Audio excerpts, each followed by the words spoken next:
بسم اللہ الرحمن الرحیم۔ السلام علیکم۔ پروگرام الکلام میں خوش آمدید۔ میں ہوں آپ کا میزبان محمد شعیب رضا۔ ناظرین کرام، پروگرام کے پہلے حصہ میں ہم قرآن کریم کی کچھ آیات کو سمجھنے کی کوشش کرتے ہیں اور اس کے ساتھ ساتھ کچھ بہت اہم سوالات کو پروگرام کا حصہ بناتے ہیں۔ حسب سابق ہمارے ساتھ شریک گفتگو ہیں جناب محمد امانت رسول صاحب۔ امانت صاحب بہت شکریہ آپ کے وقت کا۔ میری معاونت کے لیے موجود ہیں جناب شارق رسول۔ شارق تھینک یو سو مچ۔ امانت صاحب، ہم گفتگو کر رہے تھے سورۃ الشعراء اور قوم سمود کا غالباً ذکر شروع ہوا تھا، حضرت صالح علیہ السلام کا۔ مختصر آپ نے کچھ آیات پڑھی تھی اور تعارفی جو ہے نا وہ گفتگو ہوئی تھی۔ اپنی گفتگو کا آغاز کیجیے گا۔ بسم اللہ الرحمن الرحیم۔ اب اس کے بعد حضرت صالح علیہ السلام نے جب یہ بات واضح کر دی کہ بھئی میں اس پر تم سے کوئی اجر کا سوال نہیں کرتا، میرا اجر میرے رب کے پاس ہے۔ بالکل بے شک۔ اب اس کے بعد فرمایا کہ اتترکون فی ما ہاہنا آمنین، کہ کیا تم ان چیزوں میں بے فکری سے رہنے دیا جائے گا، یعنی کیا تم کو ان چیزوں میں بے فکری سے رہنا دیا جائے گا جو یہاں ہیں، یعنی اس دنیا میں جو کچھ بھی تمہیں دیا گیا ہے تو تم کیا سمجھتے ہو کہ بھئی تم بالکل محفوظ ہو گئے ہو، اور یہ ہمیشہ کے لیے کوئی واقعہ، کوئی حادثہ اور کوئی نتیجہ تمہیں نہیں بھگتنا پڑے گا۔ اس لیے کہ نعمتوں کے ساتھ جو سب سے اہم بات ہوتی ہے وہ ہوتی ہے انسان کو امن نصیب ہو، بے شک، یعنی کم از کم بندہ ان کو یوٹیلائز تو کر سکے، استعمال تو کرے نا، بالکل یہ سب سے ضروری بات ہوتی ہے۔ تو لیکن یہ ہے کہ یہ بات بھی ذہن میں رکھنی چاہیے کہ انسان کو جو بھی دیا گیا تو وہ دوسروں پر بھی ظلم نہ کرے، اور خاص طور پر کہ جب پیغمبر موجود ہیں، ان میں اللہ کے رسول موجود ہیں، تو پھر ان کی بات پر کان بھی دھرے، تو پھر دنیا جو ہے اس کے لیے جنت بن جاتی ہے، یہاں پر بھی وہ اچھی زندگی گزار کر اللہ کے پاس جب جاتا ہے تو آگے بھی۔ اب دیکھیے کہ کیا کیا ان کو دیا گیا۔ فرمایا فی جنات وعیون، کہ باغوں اور چشموں میں، یعنی ان کو یہ رہتے تھے باغوں میں اور چشموں میں۔ اب وہ نعمتیں یاد کروائی جا رہی ہیں۔ نعمتیں وزروع ونخل طلعوها حضیم، اور کھیت اور اس کے علاوہ نخل، کھجور، طلعوها حضیم، یعنی کھجوریں بھی وہ کہ جو خوشوں والی، رس بھرے خوشے، یعنی جو اوپر اس کے گابھے جس کو ہم کہتے ہیں، اس کو انسان جو دیکھ کے لگے حیران ہوتے رہتا ہے کہ وہ خوبصورت سے جو ہوتے ہیں نا، یعنی ایک جس ہی کو ہم گچھا کہہ سکتے ہیں، گچھا آپ کہہ لیں، وہ جو ہوتا ہے رس بھرے اور بڑے فریش قسم کے، تو فرمایا کہ یہ بھی ان کو اللہ تعالیٰ نے عطا فرمایا۔ اب اس کے بعد وَتَنْحِتُونَ مِنَ الْجِبَالِ بُيُوتًا فَارِحِينَ، اور پھر وہ کیا کرتے تھے، فرمایا کہ تم پہاڑوں کو تم کھود کر فخر کرتے ہوئے تم مکان بناتے ہو، یعنی تم یہ سمجھتے ہو بھی ہمارے جیسے کوئی نہیں ہے، تو گھروں کو تم بناتے ہو پہاڑوں میں کاٹ کر، جیسے ہم نے پہلے بھی اس پر بات کی تھی کہ وَثَمُودَ الَّذِينَ جَابُوا الصَّخْرَ بِالْوَادِ، کہ وادی میں تم پتھروں کو تراش کر تم گھر تعمیر کرتے ہو، تو یہاں پر اسی بات کو بیان کیا۔ تو گھروں کی تعمیر پر کوئی اعتراض نہیں ہے، پہاڑوں کے کاٹنے پر بھی کوئی اعتراض نہیں ہے، اصل جو ہے اعتراض وہ ہے فارحین، یعنی فخر کرنا، تکبر کرنا اور دوسروں کو حقیر سمجھنا، کمتر خیال کرنا، یہ جو رویہ ہوتا ہے، اور پھر دوسروں کا حق مارنا، ظلم کرنا، استحصال کرنا اپنے تعیش کے لیے، اپنی عیاشی کے لیے اور اپنی زندگی کے لیے، تو یہ وہ بات ہے جسے قرآن پاک نے یہاں پر بیان کر اور دیا۔ اس سب کے بعد جو آپ نے بیان کیا ہے کہ انسان جب فخر، غرور اور تکبر اور عیاشی کے اندر پڑ جاتا ہے تو پھر وہ جو خدا کا ایک تصور ہوتا ہے نا، وہ بھی انسان کے ذہن میں دھندلاہٹ والا وہ بن جاتا ہے، اور پھر انسان سمجھتا ہے کہ بس صحیح ہے، ہر چیز آ رہی ہے، نعمتیں بھی ہیں، ہر چیز موجود ہے، میں بھی محنت کر رہا ہوں، میرے پاس صحت بھی ہے، لیکن اس کو کوئی پتہ نہیں ہے کہ کب اس کی یہ ساری چیزیں ایک دم سے ختم ہو سکتی ہیں۔ جی، یعنی آسودگی میں، خوشحالی میں خدا کو یاد رکھنا چاہیے، اور تنگی کے دنوں میں تو خدا کو سارے یاد کرتے ہیں، پریشانی میں، لیکن اصل اللہ کو یاد کرنا ہوتا ہے جب انسان خوشحال ہو، اور اسی چیز کو بھی قرآن بھی بیان کرتا ہے نا کہ جب انسان پہ کوئی مشکل آتی ہے تو یہ ہماری طرف دوڑتا ہے، اور جب یہ دوبارہ سے خوشحالی ہو جاتی ہے تو پھر انہی چیزوں کے اندر لگ جاتا ہے۔ وَإِذَا مَسَّهُ الشَّرُّ جَزُوعًا وَإِذَا مَسَّهُ الْخَيْرُ مَنُوعًا، تو یہ بات قرآن پاک نے بیان کی ہے۔ اب یہاں پر یعنی میں جو نقطہ بیان کرنا چاہتا ہوں کہ کسی چیز پر اعتراض نہیں ہے، ٹھیک ہے. اصل معاملہ یہ ہے کہ جب آپ ظلم اور اسراف شروع کر دیتے ہیں نا تو وہ ہے. ٹھیک ہے. اور اس بات کو بھی پیش نظر رکھنا چاہیے کہ اسلام کسی طریقے سے بھی ہمیں اپنی سوسائٹی سے ارریلیونٹ، ہمیں بے پرواہ نہیں بہت اہم کرتا. بات ہے. بالکل بالکل. یہ بات ذہن میں رکھنی چاہیے کہ یعنی کہ قرآن پاک تو یہاں تک بیان کرتا ہے کہ جو مسافر بھی ہے نا اس کا بھی تم پر حق ہے. حالانکہ مسافر اجنبی ہوتا ہے، اور اگر محلے میں علاقے میں آ جاتا ہے مسافر تو کوئی یہ کہہ سکتا ہے جی میرا نہ یہ رشتہ دار ہے، نہ کوئی دوست ہے، نہ میں اس کو جانتا ہوں، میں کیوں جی اس کو کھانا کھلاؤں، میں کیوں اس کا خیال کروں. تو اللہ پاک نے قرآن پاک میں کہا کہ بھئی جو مسافر ہے اس کا بھی تم پر حق ہے، وابن السبیل، یہ بھی بیان کیا. تو لہٰذا کسی طریقے سے معاشرے سے انسان کٹ کر نہیں رہ سکتا. یہ جو لوگ کرتے ہیں نا کہ اپنی شادیاں اور اپنے عیاشیاں اور اپنی خوشیاں اس پر کروڑوں روپیہ اڑا دیے، اور ایک طرف صورتحال یہ ہوتی ہے کہ لوگوں کو صاف پانی نہیں ملتا، تعلیم نہیں ملتی، لوگوں کے پاس بنیادی سہولتیں ان کو میسر نہیں ہوتی. تو یہ مسلمان کا یہ کردار نہیں ہو سکتا. اتنا بے حس، یعنی اگر کوئی اسلام پڑھتا ہے، قرآن پڑھتا ہے، رسول اللہ کی سیرت کو دیکھتا ہے تو وہ اس طرح کی زندگی وہ نہیں گزار سکتا کہ وہ ہر سال حج پہ جا رہا ہے اور ہر مہینے. کچھ لوگ ایسے ہیں کہ جو ہر مہینے اور 2-4 مہینے کے بعد عمرے پہ جا رہے ہوتے ہیں اور سفر کرتے ہیں، اور لاکھوں روپیہ اس پر وہ سالانہ بجٹ دیکھا جائے تو لاکھوں سے بھی کروڑوں تک پہنچ جاتا ہے. اس کو بھی پھر اسراف ہی کہیں گے؟ نہیں، الفاظ اس معاملے میں اگر اسراف اس معنی میں لیا جائے نا ہم کہ جائز کام پر غیر ضروری طور پر استعمال کرنا. بالکل ٹھیک ہے. بڑا اہم جملہ بولا، جائز کام پہ غیر ضروری طور پہ استعمال کرنا. یعنی کہ آپ کو اگر 2 کپڑوں کی ضرورت ہے تو وہاں پر آپ 20 لے کر آ جاتے ہیں، 25 کپڑے لے کر آ جاتے ہیں اپنے لباس. تو ایک چیز ہوتی ہے لمٹ میں انسان کو رکھنی چاہیے.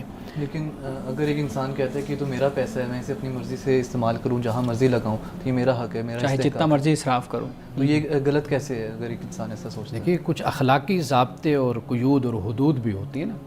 یعنی اس میں کوئی شک نہیں ہے کہ پیسہ میرا ہے، سب کچھ میرا ہے، لیکن وہ اس کا استعمال آپ نے جب کرنا ہے تو آپ نے یہ دیکھنا ہے نا کہ میرے آس پاس ان کے بھی کچھ حقوق ہیں، میرے والدین ہیں، میرے بچے ہیں، میرے رشتہ دار ہیں، ان کے بھی کچھ مجھ پر ذمہ داریاں ہیں، ان کو بھی میں نے کچھ دینا ہے، ادا کرنا ہے. تو ایسا کبھی نہیں ہو سکتا کہ انسان بالکل یہ کہے جی کہ بس میں ہی عیاشی کی زندگی گزاروں اور میرا ہی سب کچھ ہو.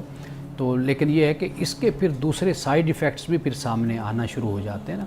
وہ یہ ہوتا ہے کہ اگر اس طرح سیلفشنیس کا مظاہرہ کیا جائے گا کہ میرا ہی پیسہ ہے، میرا سب کچھ، تو انسان کبھی بھی دوسرے سے بے نیاز نہیں ہو سکتا. زندگی میں آپ کو بھی کسی کی ضرورت پڑنی ہے، انسان بیمار بھی ہوتا ہے، انسان کو بہت سے مسائل ہوتے ہیں، پھر ضرورت پڑتی ہے. تو لہٰذا یہ رویہ نامناسب ہوتا ہے کہ انسان بالکل بے حس ہو کر بیٹھ جائے. مال میرا ہے، اس میں کوئی شک نہیں ہے، لیکن آخر اس مال پر آپ اپنے ملک میں بھی ٹیکس تو دیتے ہیں نا، وہ بھی آپ نے ادا کرنا ہے. اسی طرح اسلام نے بھی آپ کو بتایا کہ انفاق کرنا ہے، صدقات و خیرات کرنا ہے، آپ نے زکوٰۃ دینی ہے، اور آپ نے اپنے معاشرے سے بالکل ہی بے پرواہ نہیں ہونا. یہ نہیں ہے کہ آپ سال بعد زکوٰۃ دے دیں اور آپ کہیں جی بس اب میں نے اپنا فرض ادا کر دیا. نہیں، یہ فرض تو آپ کے ساتھ ساتھ چلتا رہے گا، آپ کے اپنے معاشرے کے ساتھ ساتھ آپ اس کو دیکھنا ہے. اس لیے ریاست کو بھی اس بات کا حق دیا گیا ہے کہ اگر ایسی صورت ہو تو وہ اضافی بھی لوگوں سے ڈیمانڈ کر سکتی ہے، لے سکتی ہے. ہمارے صاحب ایک اور چیز بھی میرے ذہن میں آ رہی ہے، مجھے کریکٹ کیجیے گا اگر میں غلط ہوں تو، جہاں پہ وراثت کے حقوق بیان کیے گئے ہیں، یعنی حصے بیان کیے گئے ہیں، اس کے آخر میں بھی تو یہ کہا نا کہ کوئی غریب نادار آ جائے تو پھر اس کا بھی، یعنی اس کو بھی اس میں سے کچھ حصہ دے دو. حالانکہ وہ حصے متعین کر دیے گئے ہیں، لیکن اس کے باوجود یہ کہا کہ کوئی ایسا ہو تو اس کو بھی پھر اس میں سے. اقربین کا جو لفظ آتا ہے نا غالباً سورۃ البقرہ میں اس کو بیان کیا گیا، ان ترک خیرا الوصیۃ للوالدین والاقربین بالمعروف. تو وہاں پر بعض علماء نے، مفسرین نے اسی بات کو بیان کیا ہے کہ اس سے مراد یہ کہ ان کا حق تو نہیں ہے، لیکن پھر بھی ان کو کچھ نہ کچھ دے کر ان کو روانہ کرو، ان کو بھیجو. تو اس چیز کا بہت خیال رکھا جاتا ہے. یعنی ایسا نہیں ہو سکتا ہے میرا ہے تو بس پھر میرا ہے، تو یہ سوچ درست نہیں ہے. صحیح. جی مان صاحب. اب اس کے بعد فرمایا فاتقوا اللہ واطیعون، اللہ کا تقوی اختیار کرو اور میری اطاعت کرو، ولا تطیعوا امر المسرفین. اب یہاں پہ فرمایا کہ حد سے گزر جانے والوں کی بات نہ مانو، اس کی پیروی نہ کرو، حد سے گزر جانے والے. اب یہاں پر اسراف کا لفظ ہے، یعنی استعمال جو ان سا ہے وہ مال کا اگر دیکھیں جائز تو ہے لیکن وہ ضروری نہیں ہے، غیر ضروری طور پر ضائع کیا جا رہا ہے۔ لیکن یہاں پر جب اسراف کا لفظ استعمال ہوا، اس سے مراد یہ ہے کہ جو اللہ تعالیٰ کی حدود سے آگے بڑھنے والے جو ہیں، خدا اس کو نے حد توڑنے مقرر کر والے دی ہیں، ٹھیک ہے۔ تو یہ وہ لوگ مراد ہیں، الذین یفسدون فی الارض ولا یصلحون، جو زمین میں فساد پھیلاتے ہیں اور اصلاح کا کام نہیں کرتے۔ یہ اب دیکھ لیجئے، یعنی جو لوگ اسراف کرنے والوں کی پیروی کرتے ہیں تو ان کا معاملہ کیا ہوتا ہے؟ در حقیقت ان کی پیروی کرنا یہ فساد کا باعث بنتا ہے اور اصلاح کا کوئی نہیں ہوتا کام۔ تو اللہ کی پیروی کرو، اللہ کے رسول کی پیروی کرو، اس سے کیا ہوگا؟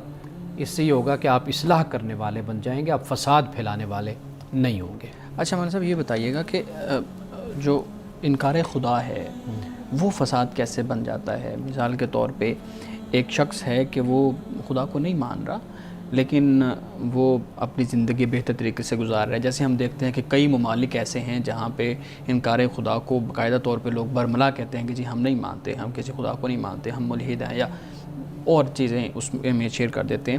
تو آپ بتائیے گا کہ وہ تو بڑے پیسفل رہ رہے ہوتے ہیں، وہ دوسروں کے حقوق بھی ادا کر رہے ہوتے ہیں، لیکن انکار خدا پہ وہ قائم ہوتے ہیں۔ تو یہاں پہ ہم دیکھ رہے ہیں کہ انکار خدا کو، خدا کی حدوں کو توڑنے والوں کو فساد فی الارض سے تعبیر کیا گیا ہے، جبکہ وہ جو توڑ رہے ہیں وہ تو ٹھیک رہ رہے ہیں۔ خدا کو ایسا نہیں کہ نہیں مانتے تھے، خدا کو یہ ماننے والے تھے، یہ بھی ایک بات، یہ اقوام ہاں جن کا ذکر اللہ ہو رہا کو ہے۔ مانتے تھے، لیکن یہ ہے کہ جس طرح ماننا چاہیے اس طریقے سے نہیں مانتے تھے۔ ٹھیک ہے، یعنی اس پر ہم پہلے بھی کئی مرتبہ بات کر چکے اسی صورت میں ہی، کہ اللہ کو ماننا ہے لیکن اللہ بحیثیت رب کے وہ اس میں شریک کر لینا ہے۔ کسی کو بارش کا خدا کسی بنا کو دیا، بارش کا خدا اپنا، کسی کو رزق کا بنا رزق کا دیا۔ بت بنا لینا، کسی کو اولاد کا بت بنا لینا، کسی کو دولت کا بت بنا لینا، اس طرح کر کے وہ مختلف بت بنا لیتے تھے۔ تو لیکن اس کے ساتھ ان کے اندر یہ خرابیاں پیدا ہوئیں جو اخلاق کے حوالے سے تھی، کاروبار کے حوالے سے، تجارت کے حوالے سے تھی۔ تو یہ وہ قرآن مجید بات کرتا ہے۔ اصل بات یہ ہے کہ خدا کا جو تصور دیا جاتا ہے وہ اس بات پر ہوتا ہے کہ اللہ سبحانہ و تعالیٰ یہ فرماتا ہے کہ میں اس کائنات کا، اس زمین کا خالق ہوں، بے شک، ٹھیک، مالک ہوں، میں رازق ہوں، میں اس کے نظم کو چلانے والا ہوں، ٹھیک ہے نا۔ اب وہ اس بات کا تقاضا کرتا ہے کہ انسان کی تخلیق میں نے کی ہے، پیدا کرنے والا میں ہوں، کائنات کو بنانے والا میں ہوں، تو لہٰذا میری اس سلطنت اور ریاست میں انسان اس بات کا پابند ہے کہ میں نے جو اس کو قانون دیا ہے، جو حکم دیا ہے، جو اس کے لیے رہنمائی کے لیے دین بھیجا ہے، وہ اس کی پیروی کرے۔ ٹھیک ہے، اور یہ انسان اپنے تجربے سے بھی اس بات کو سمجھتا ہے کہ خدا کی طرف سے جو احکام ہیں، بنیادی احکام جو دین کے حوالے سے دیے گئے ہیں، وہ انسان کی اپنی روحانی اور جسمانی اور مادی جو زندگی ہے اس کے لیے وہ بہترین قوانین ہیں۔ صحیح، ٹھیک۔ اگر آپ بات کریں گے نا تو پھر میں آپ کو بتاؤں گا کہ دنیا میں انسان جو مین میڈ لا جس کو ہم کہتے ہیں، انسان نے جو قانون بنایا ہے اس قانون میں کیا کیا خرابیاں رہی ہیں پیدا۔ یعنی ابھی آپ نے وراثت کی بات کی، اسی وراثت کو بھی اگر آپ دیکھ لیں گے نا، اسی کو انسان پر چھوڑ دیا جائے تو بہت خون خرابہ، قتل و غارت ہوئی ہے۔ آج بھی جدید معاشروں میں بھی آپ دیکھیں گے کہ اس طریقے سے دولت ایک بڑے بیٹے کو دے دی جاتی ہے کہ باقی سب محروم ہو جاتے ہیں، ٹھیک، اس طرح کر دی جاتی ہے کہ بیوی کو دے دیا گیا سب کچھ، باقی سارے کو پیچھے محروم رہ کر گئے۔ دیا، ٹھیک۔ تو اسلام نے، قرآن نے، جو اللہ انسان کی فطرت کو اور وہ انصاف کے ساتھ تقسیم کرنے والا ہے، اس نے بڑے پکے قسم کے اصول اور قانون دے دیا، قوانین، کہ تم اس پر چلو گے تو تمہارے معاشرے میں امن اور سکون قائم رہے گا۔ صحیح، صحیح کرنا جی، چاہیے۔ بریک سے پہلے آپ ذکر کر رہے تھے کہ انسان جو پرانے زمانے میں پہلے دور میں کس طرح مختلف بت بنا لیتا تھا، مختلف خدا بناتا تھا، بارش کا۔ تو اس حوالے سے میں ایک جگہ پڑھ رہا تھا، ہومو سیپینس کتاب ہے نوح حراری کی، اس میں وہ بتاتے ہیں کہ انسان ایگریکلچر ریولوشن کے بعد یہ جو مختلف خدا ہے بنانا شروع ہوا۔ اس سے پہلے بھی تھا، یعنی اس سے پہلے بھی اپنے مختلف خدا بناتا تھا، جیسے درخت ہے، گھاس ہے، مختلف اینیملز ہیں ان کے متعلق۔ لیکن وہ بتاتے ہیں کہ انسان کی جو نفسیات ہیں وہ کیسے ایوالو ہوئی ہیں کہ وہ جب بھی ایک فینومینا کو دیکھتے ہیں تو اس کو ڈسکرائب کرنے کی کوشش کرتا ہے تاکہ ایک نیریٹو بنے، اس کو مانے اور پھر آگے ایکشن لے۔ اس کے مطابق عمل کرے.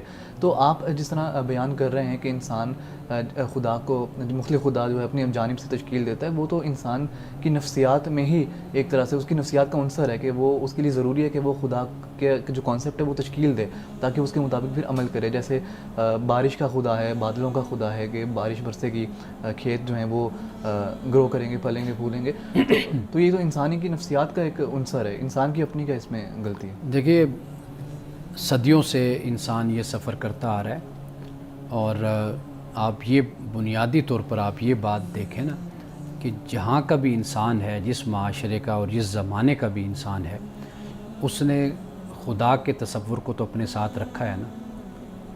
چاہے وہ آپ اس کو ایک خدا کا تصور کہیں, 2 کا, 4 کا, 5 کا, تو بہرحال اس نے ایک ایسی ماورا شخصیت جو ہے اس کو مانا ہے, تسلیم کیا ہے. ٹھیک ہے, کہیں تعداد کم ہے, کہیں پر تعداد زیادہ ہے. تو یہ بنیادی طور پر یہ چیز تو ہے نا پہلے دن سے ہے. یعنی ایسا کوئی تصور نہیں ہے کہ جس میں انسان نے خدا کا, کوئی زمانہ ایسا نہیں گزرا کہ خدا کو مانا ہی نہ ہو, کلی طور پہ انکار کر دیا, عقل اور شعور کے ساتھ تسلیم ہی کبھی نہ کیا ہو کہ کوئی ہے بھی صحیح. لیکن ہر انسان نے اس بات کو مانا ہے. اور جو آج بحث بھی چلتی ہے خدا کے ہونے نہ ہونے کی, تو لہٰذا خدا کا وجود کسی نہ کسی شکل میں, یہی بات وہ ہے کہ جس کو قرآن پاک بھی بیان کرتا ہے. یعنی انسان کو اللہ تعالیٰ یہ کہتا ہے کہ میں نے اپنا شعور تجھ کو دیا ہے. اب دنیا میں آنے کے بعد انسان اس کو بھول جاتا ہے. اس کی یاد دہانی کے لیے اللہ سبحانہ و تعالیٰ نے پیغمبروں کو بھی بھیجا ہے, کتابیں بھی بھیجی ہیں, وہ سب کچھ اس کی یاد دہانی کے لیے سارا انتظام کیا جاتا ہے. یہ اس کے لیے آزمائش اور امتحان ہے.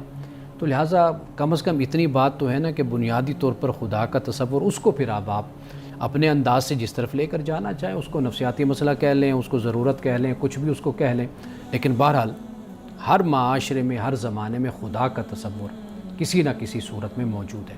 قرآن مجید ہمیں یہ بتاتا ہے کہ دنیا کا پہلا جو مذہب تھا وہ توحیدی مذہب تھا. صحیح, توحید تھا, ایک خدا. یعنی حضرت آدم علیہ السلام نے ایک ہی خدا کا تصور بیان کیا, اس پر ایمان لائے, حوا بھی اسی پر ایمان لائی, اور اسی سے ہی آگے پھر سارا نظام چلا.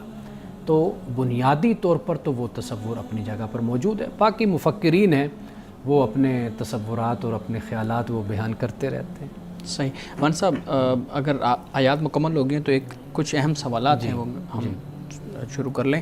یہ ہمارے کچھ ناظرین کی طرف سے ہمیں کہا گیا تھا کہ یہ 2-4 سوال یہیں تک رکھ لیں آج, میرے خیال میں یہیں تک رکھ لیتے ہیں تاکہ ہم ان سوالات کو ضرور جگہ دے دیں.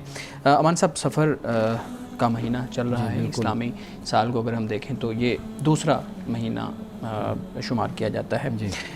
اس کے حوالے سے کچھ کانسیپٹس ہیں ہمارے ہاں, مذہبی حوالوں سے بھی ان کو کچھ نہ کچھ سپورٹ دی جاتی ہے لوگوں کی طرف سے, اور کہا جاتا ہے کہ جی ان چیزوں کو بیان کیا گیا ہے. تو آپ بتائیے گا کہ کہا یہ جاتا ہے کہ سفر کا مہینہ ایک منحوس مہینہ ہے, اس میں جنگ, لڑائی جھگڑے اور یہ نہیں کرنے چاہیے, اس میں سفر نہیں کرنا چاہیے, اس میں ہر کام میں نحوست پیدا ہو جاتی ہے, کوئی نیا کام شروع نہیں کرنا چاہیے, کوئی نیا کاروبار نہیں شروع کرنا چاہیے, اپنے بچوں کے رشتے اور یہ جو نکاح ہیں اس طرح کی تقاریب نہیں منعقد کرنی چاہیے. یہ ساری چیزیں جو ہمارے ہاں بیان کی جاتی ہیں, ان کی کیا حیثیت ہے اور اسلام اس کے بارے میں کیا کہتا ہے؟ اسلام آپ کے عقیدے کی بنیاد علم پر رکھتا ہے, اور وہ علم جو علم یقینی ہے, اللہ کی وحی, اس پر اللہ سبحانہ و تعالیٰ عقیدے کی بنیاد رکھتا ہے. تو لہٰذا ایسے توہمات, ایسے خیالات, تصورات کہ جن کا علم سے کوئی تعلق نہیں ہے, دلیل سے کوئی تعلق نہیں ہے, اس کو اسلام رد کر دیتا ہے. وہ اس قابل ہی نہیں ہے کہ ان پر سوچا جائے, گفتگو کی جائے. ان کی کوئی حیثیت اور کوئی حقیقت ہی ان کی نہیں ہے. اب آپ خود دیکھیے کہ قرآن مجید میں اللہ سبحانہ و تعالیٰ نے واضح طور پر اس بات کو بیان کیا ہے کہ وَكُلَّ إِنسَانٍ أَلْزَمْنَاهُ طَائِرَهُ فِي عُنُقِهِ وَنُخْرِجُ لَهُ يَوْمَ الْقِيَامَةِ كِتَابًا يَلْقَاهُ مَنشُورًا اقرأ كِتَابَكَ كَفَىٰ بِنَفْسِكَ الْيَوْمَ عَلَيْكَ حَسِيبًا. کہ ہم نے انسان کا جو نصیبہ ہے یا اس کا جو مال نامہ ہے وہ ہم نے اس کی گردن میں لٹکا دیا ہے, اچھا, گلے میں. اب وہ اس کے سامنے کل قیامت کے دن وہ اس کو کھول کر پڑھے گا. اب جب سامنے جو کچھ بھی انسان کے آئے گا وہ کیا ہوگا, وہ جو کچھ بھی اس نے کیا ہوگا, ٹٹ فار ٹیٹ اس کو کہہ لیجیے, بالکل لاجیکلی وہ سب کچھ اس کے سامنے موجود ہوگا.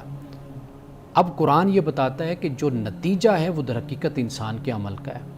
ٹھیک ہے, کوئی ایسی بات نہیں ہو سکتی جسے ہم کہیں کہ جی یہ ایسی چیز ہے کہ اس کے اندر کوئی خرابی موجود ہے. یعنی مثال کے طور پر کوئی مہینہ ہے، کوئی چیز ہے، کوئی شخص ہے، کوئی جگہ ہے کہ اس میں نحوست ہے، ایسا کوئی تصور اسلام نہیں دیتا. یہ بالکل خلاف اسلام بات ہے، اور علم اور دلیل کے بھی یہ خلاف ہے.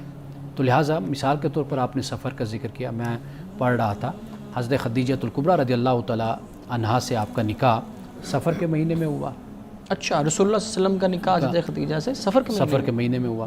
اچھا، یہ بھی ہمیں معلوم ہوتا ہے روایات سے کہ آپ نے ہجرت بھی سفر میں کی تھی. اچھا، مدینہ المنورہ کی طرف.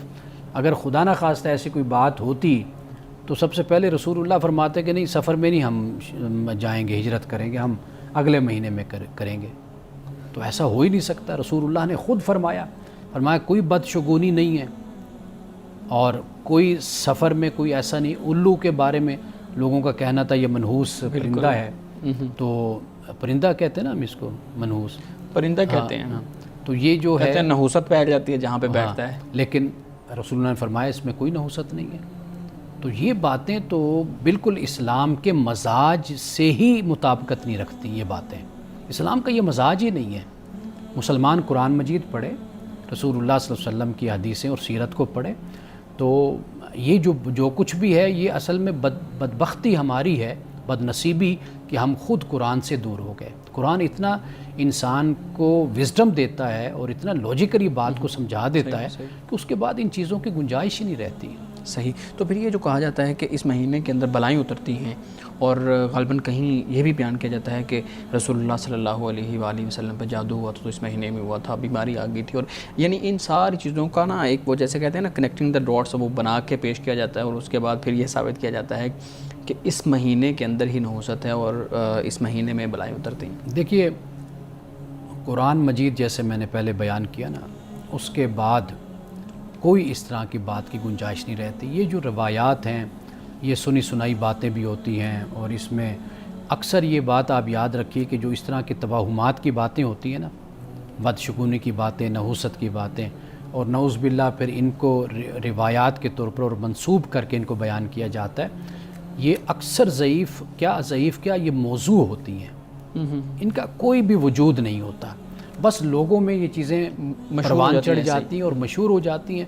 چونکہ لوگ کاروبار کرتے ہیں، تجارت کرتے ہیں، دو پیسے آ جاتے ہیں، کسی کے پاس زیادہ ہو گیا، کسی کے پاس کم ہو گیا، جس کو کچھ زیادہ مل گیا تو وہ اس پریشانی میں ہوتا ہے مجھ سے چھن نہ جائے، اور چھننے کے حوالے سے پھر اس میں بہت سی توہمات سے بھی پیدا ہونا شروع ہو جاتی ہیں کہ بھائی کوئی میرے پہ جادو تو نہیں کر رہا، کوئی ٹونا تو نہیں کر رہا، کوئی فلاں تو نہیں ہے، کوئی نحوست تو نہیں ہے.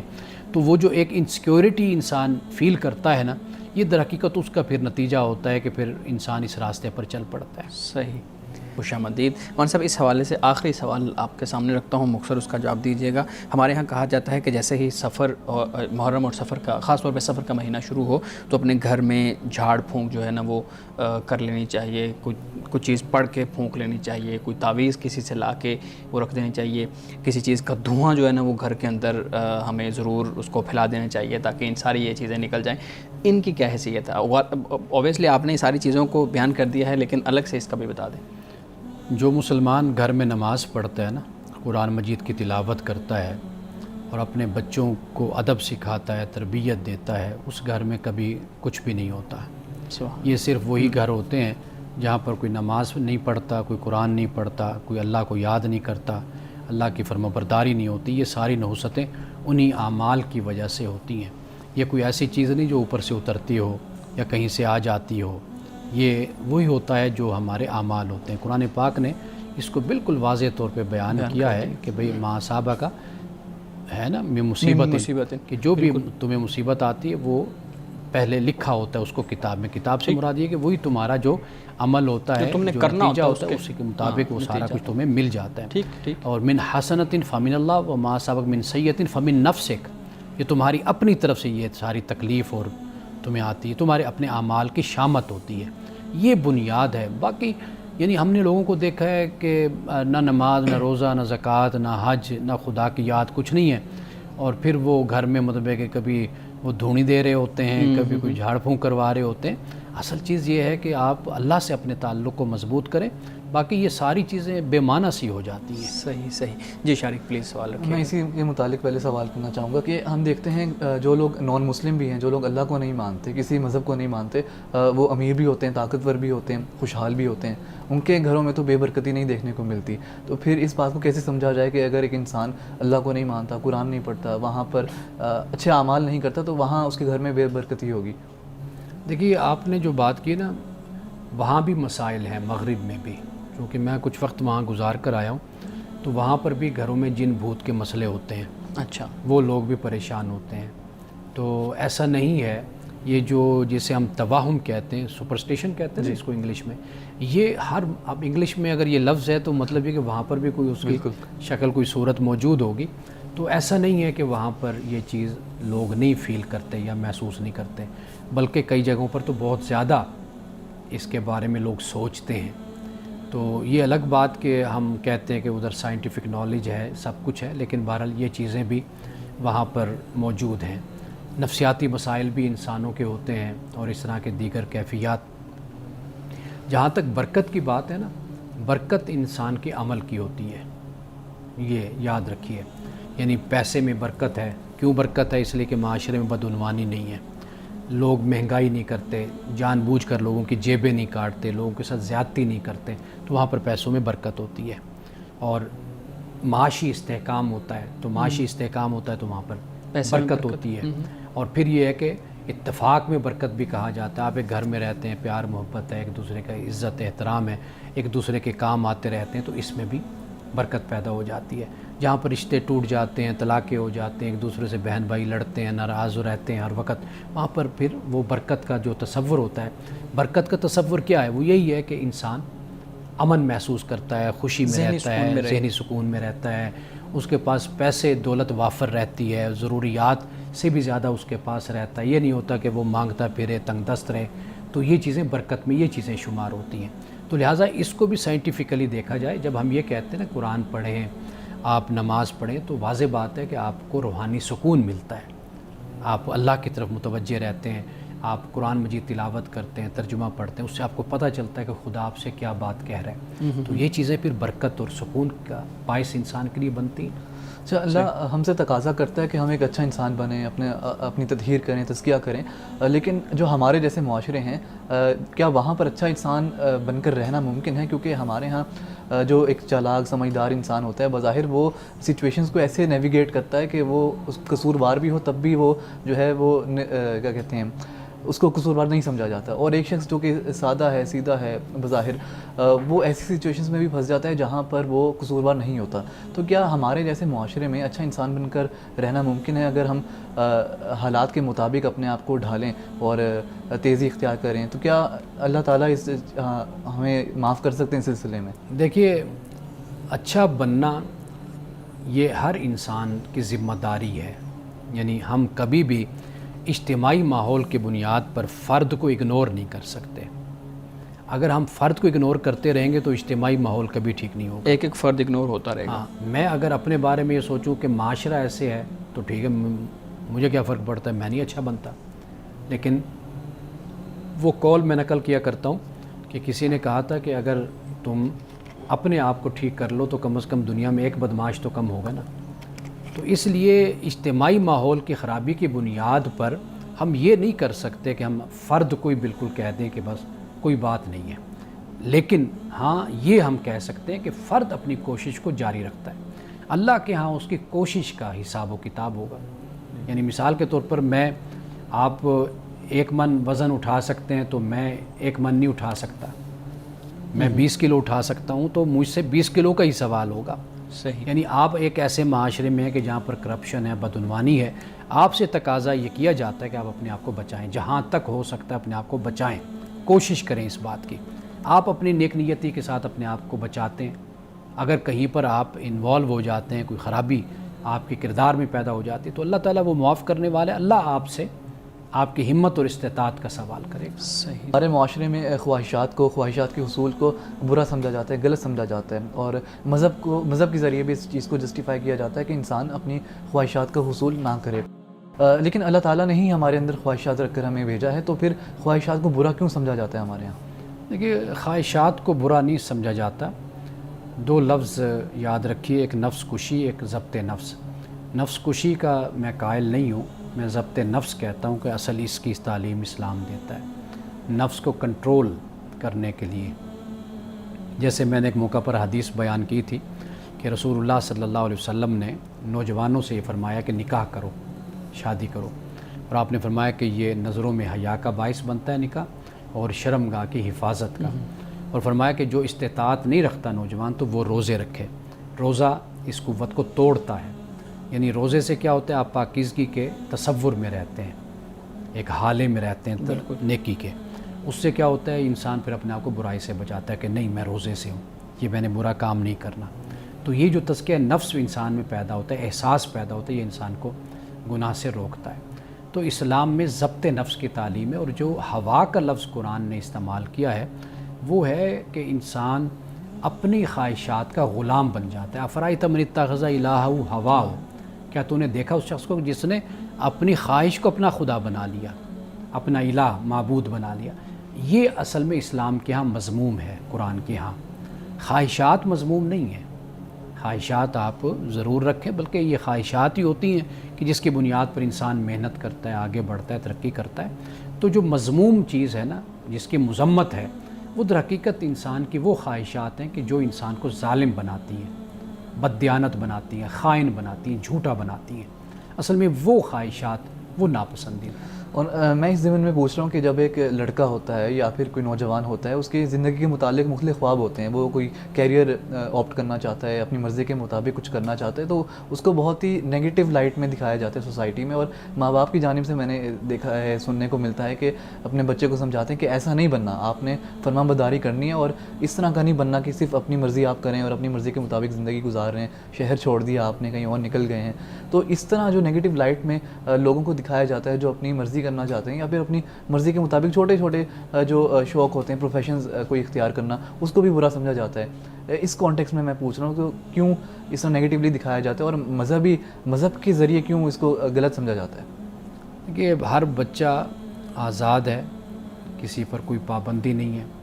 والدین اگر ایسا کرتے ہیں تو ان کے اصل اپنے رواج، اپنی ذہنیت، اپنا پس منظر ہوتا ہے کہ جس کی بنیاد پر وہ اس طرح کی پابندی عائد کرتے ہیں. لیکن والدین کی بہرحال یہ ذمہ داری ہوتی ہے کہ وہ اپنی اولاد کو جائز ناجائز، غلط اور صحیح کے بارے میں آگاہ کرتے رہتے ہیں، بتاتے رہتے ہیں. یہ ان کی ذمہ داری بنیادی طور پر ہوتی ہے. اور جہاں تک ہو سکے کہ اگر اولاد ایسے کام سر انجام دیں کہ جو خلاف دین ہوں، تو وہاں پر والدین اگر ان کو روک سکتے ہیں، منع کر سکتے ہیں، سمجھا سکتے ہیں، تو وہ اپنا کردار ضرور ادا کریں آخری حد تک. یہ ان کی ذمہ داری ہوتی ہے. باقی پروفیشن کے معاملات ہوں یا بچے کچھ ایسا کرنا چاہتے ہیں کہ جو جائز بھی ہے، درست بھی ہے، صحیح بھی ہے، صرف والدین کی انا ہوتی ہے، تو وہاں پر والدین کو اپنی انا کو چھوڑ کر جو جائز کام ہے، جو اولاد کے لیے بھی جائز ہے اور وہ ان کے لیے اچھا بھی وہ خیال بھی کرتے ہیں، تو وہ ان کو کرنے کی اجازت ہونی چاہیے اس کی. اور سب حدیث مبارکہ بیان کیجیے گا. رسول اللہ صلی اللہ علیہ وسلم نے فرمایا کہ بے شک تم کوئی بھی خرچ جو تم اللہ کی رضا کے لیے کرو، اس پر تمہیں اجر ضرور ملے گا، اللہ کی رضا کے لیے. فرمایا یہاں تک کہ وہ نوالا، وہ لقمہ کہ جو تم اپنی بیوی کے منہ میں ڈالتے ہو، تو فرمایا اللہ تعالیٰ اس پر بھی تم کو اجر عطا کرے گا. مولانا صاحب بہت شکریہ آپ کے وقت کا، آپ کے متعلق گفتگو کا. شارک بہت شکریہ آپ کے سوالات کا. ناظرین کرام، اس دعا کے ساتھ اپنے پروگرام کا اختتام کریں گے. اللہ رب العزت حسن کلام اور تاثیر کلام عطا فرمائے، ہماری زبان کے گروں کو کھول دے اور سننے والوں تک خیر کا پیغام پہنچے. اجازت دیجیے، خدا حافظ.